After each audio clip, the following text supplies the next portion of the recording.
Uthini umbono wakho Paul uthini wena? This is only for educational purpose. What do you think? Your thought please.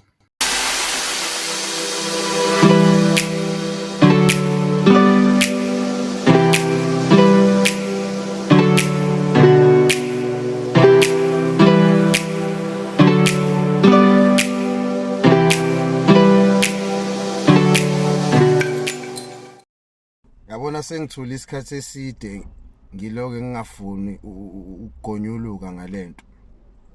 Sengibuka inqwaba yama podcast o Agenda Network ile enye engiyithandayo futhi nayo ka Scheme GP. Of which ama platforms a Grand O2 la akhona namanye ne but lawo yiwa a major phezulu about ama offenders ama ex offender angasekho ejele akhuluma izitori zawo zasejele. Into efike ngiphathe kabuhlungu la majority lama ex offenders are romanticizer ijele enzi ijele kwi public or kwi society libukeke ngazathi I holiday inn ya understand. Mina umuntu osebenza ejele ngizokutshela straight musukukhohliswa abantu abake baboshwa baphuma ngaphandle ejele. Bonke labantu balimele engqondweni, balimele enhlizweni, balimele ngayo yonke indlela ongayicabanga even physically. Abanye bangena ejele bengaguli ndawo namhlanje banama chronic disease njengoba ama ex offenders. Abakuvezi lokho. Ayibona le nto le. Bafowethu yabona ngizowenza nje example ngento eyodwa engeke ngayibona ngamehlo enzeka phambi kwami. Like siyenzeke ihlandle eningi but nje ngizochaza kule instance eyodwa. Mina ukuba aware kwami nge-anal cancer ngibe aware nge-anal cancer sengisebenza e-correctional services. And now uma usebenzisa ingqondo most likely yini into engakhoza ukuthi umuntu abe ne-anal cancer. Ayibona le nto. Lapha engqeni abafowethu baphenduka abafazi. Ya understand endakalalo umuntu oyedwa. Enye into kumele uyazi. Ingakho bengeke bavuma ukuthi bake balalwe bayalazi iqiniso. Akalalwanga umuntu oyedwa. Yayizwa le nto le. Emva kwalapho wonke ama objects ongawacabanga ama contraband noma illegal ejele bawafihla khona lapha kwi-anal kwi-anus. Yabo? Kungaba ifone iyangena lapha kule yambobo. Ngoku like iboshwe zayifaka ifone engqeni ihlala esiswini.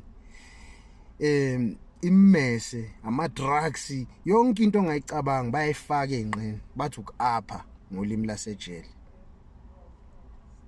So wonke labantu laba basafike kulama platformeni abanixoxela ngejele kungani bengakuvezi ukuthi guys majority yenu ngaphakathi ejele I would say 90 to 95% wama offenders bayagula and banama illnesses are serious. Ngikhuluma ngento engiyaziyo. Ngikhuluma ngento engiyiphila almost every day umsebenzi wami lengikhuluma ngawo. Bahanjiswa yimina noza kwethu kuma clinic nasebhedlela. Ya understand ayikho into ekuzothiwa mayenziwa odokotela kuthiwa siqhele yonke into yenziwa sikhona sibuka. Ayikho offender engangifihlela ukuthi iphethwe yini health wise because idinga mina ukuthi iyosizakala. So musani ukumisleader iyouth niloke niromanticizer ukuba sejele guys. Akuyona kuphela indaba zomalalana ejele.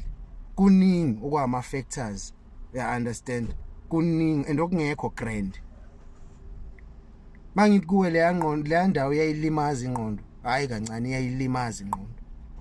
Iyamlimaza nomuntu siqu sakhe. Ngiyaphinda namanje kukancane ukuthi ngane umuntu ekuthiwa utolile ejele uphumile ejele ophila kahle ekhanda. Ngiyakutshela iqiniso lelo. Ukuthi nikasi ibona mawukuthi mhlambe nginesibazi la. Kunezibazi ke ezingabonakali ngokwehlola inyama kodwa ezingapholi futhi ezinkulu okudlula isibazi leso sibona ngamehlo. Majority ama ex offenders abantu abafaceane nezinto ezifana nalezo guys.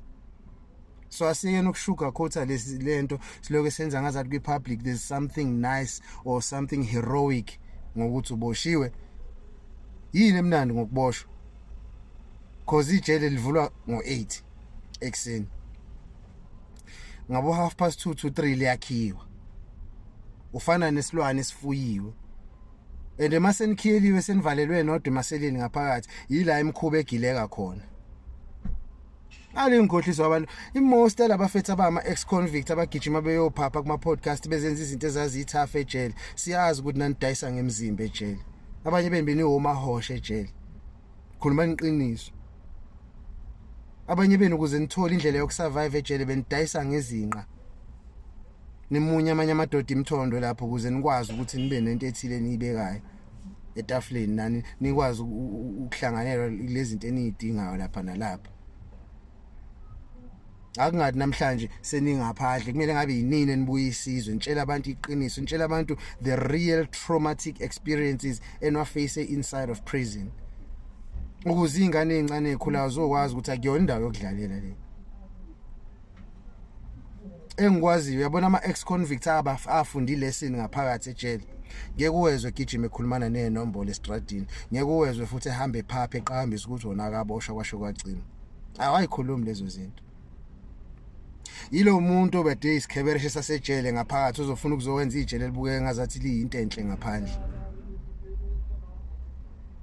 kuno lapha ngaphakathi ningazodlala guys mawukuthi wena uyazazi ukuthi uyinkabi awunasibhamu uzobusiphethe lapha ngaphakathi ngisho ukuthi uyazazi ukuthi ulwa kunqamuka izandla namanga bazokubhebha ngibeka kanje straight angifuni nokuyiso ukuyimbathisa bazokudla endudliwa abantu abagulayo ngaphandle kwecondom nawe mhla usulijwayele ijele uyobufuna ukuyi-inflicta kwabanye leyo nto into ehamba kanje le yanto angeke iziphele banamanga mabelo bentshetsha abalalwa lapha ejele amanga majority abo mfethu sihlala sibabu yazi fethu uzushawa amahloni uthi hayibo kahle lona uthini kahle kahle siyanazi phela gents akushintshanga fakole siyanazi yakani ukumisleader isizwe tshelani isizwe kuyiqiniso there's nothing heroic or there's nothing ongayiglorify ngeprison nyama lapho